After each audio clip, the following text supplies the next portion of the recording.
Hey, sense number 48. This is a super fun one today, hypnosis. So before we get started, go ahead and do journal work and then let's talk briefly about hypnosis. So the full title today is The Capacity to Hypnotize Other Creatures. So I'm going to count other creatures as other human animals today too.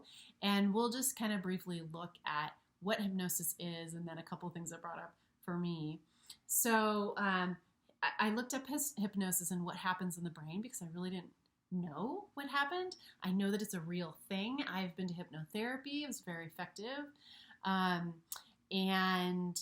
So apparently what happens basically is that it kind of hyper focuses some areas of the brain and deactivates to some degree other aspects of the brain. So it induces this state that we're highly suggestible. And I used to have chickens as pets, and my brother showed me how you lay the chicken down and you hold it down on its side gently, and then you draw a line right in front of its eye, just on the ground, in the sand, wherever they are. And pretty soon they get hypnotized and they just lay there. You can take your hands off and they'll just stay there for quite some time. I always thought that was really fascinating. So that's one experience I have with hypnosis. Another one is my son and I used to always go to the fair. Every year we would go to see Terry Stokes, the hypnotist. I have no idea if he's still around or doing shows, but it was so fascinating and I was just so enthralled with what happened with people when he hypnotized them. It was clearly a real thing that was happening. And if you've been to one of those shows, while he's doing the hypnotizing, some people in the audience will actually kind of become hypnotized, and then sometimes they'll bring them up on stage.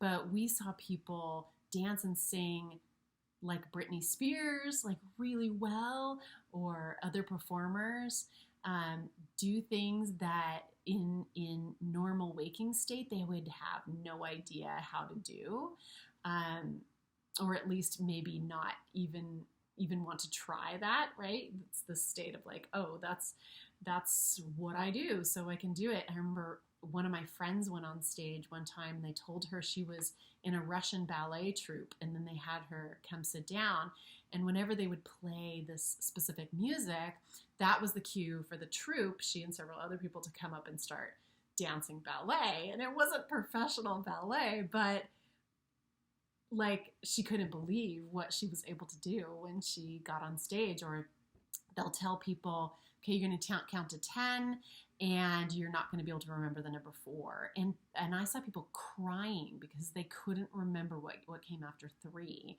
So amazing. So I looked up actually what happens with hypnosis, and because I realized I didn't know what happens in your brain.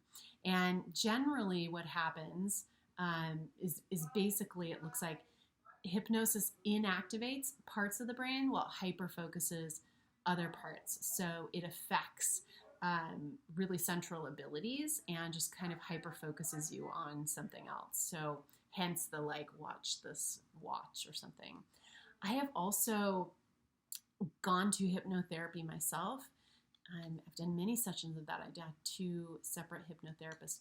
It was more like inducing a very relaxed state and then introducing suggestions. I think this also happens when we're watching screens, when we're watching movies, and hence product placement. We're sort of taking in all this information while we're not being aware that we are. And I know some people can watch like scary movies or kind of stay outside of what they're watching. And I find that I don't have a very strong ability to do that. I tend to be just like drawn into what's happening.